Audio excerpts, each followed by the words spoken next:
সেই অঙ্গীকারের ফলশ্রুতি আমরা আমাদের তদন্ত সংস্থা কাজ করেছেন, পরিশ্রম করেছেন। এই অপরাধীদের ব্যাপারে তারা তদন্ত রিপোর্ট এবং অন্যান্য এভিডেন্স আদালতে দাখিল করেছেন। ইনশাআল্লাহ 29 তারিখের পরে পরবর্তী কার্যক্রমের মধ্য দিয়ে এই মামলার বিচার কার্য শুরু হবে এবং যথানিয়মে সেটাও নিষ্পত্তিও হবে। শহীদ মাহমুদুর রহমান সৈকত একদম খুবই প্রাণবন্ত একটা ছেলে ছিল। ফারহান ফাইয়াজ অত্যন্ত হাস্যজ্জ্বল একটা ছেলে ছিল। আমাদের প্রত্যেকটা শহীদ তাদের একটা নিজস্ব গল্প আছে, নিজস্ব মহাকাব্যিক উপাখ্যান আছে। মাহমুদুর রহমান সৈকত অনেক লম্বা ছিল, 6 ফিটের মতো সে লম্বা ছিল। সে ওই দিন শুক্রবার ছিল, 19 জুলাই, আপনারা জানেন ডেডলিয়েস্ট ডে ছিল জুলাই অভ্যুত্থান চলাকালে। সে মাকে না জানিয়ে সেদিন আন্দোলনে গিয়েছিল মোহাম্মদপুর এলাকায়। চায়না রাইফেল থেকে যখন গুলিবর্ষণ শুরু হয়, পুলিশের একটা দল যখন গুলিবর্ষণ শুরু করে, সে অনেক লম্বা ছিল, গুলিটা সরাসরি তার কপাল ভেদ করে পেছন দিয়ে বেরিয়ে যায় এবং সে ঘটনাস্থলে শাহাদাত বরণ করে।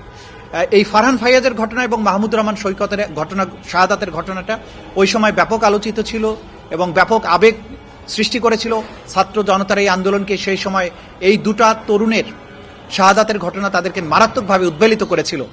তো সেটা আমরা এখানে বিচারের জন্য উপস্থাপন করেছি। আশা করছি এই নিষ্ঠুরতম হত্যাকারী যারা, তাদের বিচার নিশ্চিত করা হবে বাংলাদেশের মাটিতে ইনশাআল্লাহ। সাবেক প্রধানমন্ত্রী শেখ হাসিনা এবং নানকের যোগসূত্রের কথা বলেছেন।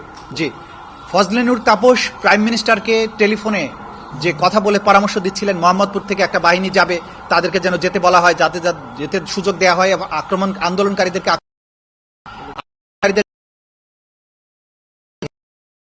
ষড়যন্ত্র এবং পরিকল্পনা শেখ হাসিনার সাথে তাপসের এটা হয়েছিল, তারই ফলশ্রুতি ছিল মোহাম্মদপুর এলাকায়। এবং তাপস খুব স্পষ্টভাবে বলেছিলেন মোহাম্মদপুর এলাকায় আমাদের বাহিনী যাচ্ছে। সেগুলোর থেকে এই মোহাম্মদপুরের হত্যাকাণ্ডের সাথে তাপসের সংশ্লিষ্টতা খুব স্পষ্টভাবে দেখানো হয়েছে। জাহাঙ্গীর কবির নানকের পেশা যে গুন্ডা বাহিনী মোহাম্মদপুর এলাকায় ছিল, তাদের সেই গুন্ডা বাহিনীর বিভিন্ন পর্যায়ের নেতারা প্রত্যেকেই সশস্ত্র ছিল এবং ভিডিওতে তাদেরকে আইডেন্টিফাই করা হয়েছে। এই 28 জন যাদেরকে আমরা আসামি শ্রেণীভুক্ত করেছি, এখানে পুলিশের ঢাকা কয়েকজন অফিসার,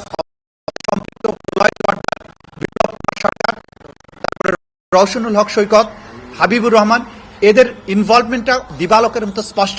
সেই কারণে তারা সহ যারা ঘটনাস্থলে থেকে সরাসরি আগ্নেয়াস্ত্র ব্যবহার করে আন্দোলনকারীদের হত্যা করেছে, তাদেরকে আমরা এখানে আসামি শ্রেণীভুক্ত করেছি। মোহাম্মদপুর এবং বসিলা এলাকায়, ধানমন্ডির একটা অংশে আরও যে সমস্ত ঘটনা ঘটেছে পরবর্তী সময়ে, সেগুলোর ব্যাপারে আলাদা তদন্ত চলমান আছে। খুব সহসাই সেগুলোর ব্যাপারেও তদন্ত রিপোর্ট দাখিল হবে বলে আমরা আশা করছি। এখানে 3টা অভিযোগে মোট 28 জনকে আসামি করা হয়েছে। 50 জন সাক্ষী এখানে আছে এবং বাকি সমস্ত অডিও, ভিডিও, ডকুমেন্ট সহ ডকুমেন্টারি এভিডেন্স সবকিছু এখানে উপস্থাপন করা হয়েছে, যেগুলো বিচারের সময়ে আপনারা এক এক করে দেখতে পাবেন।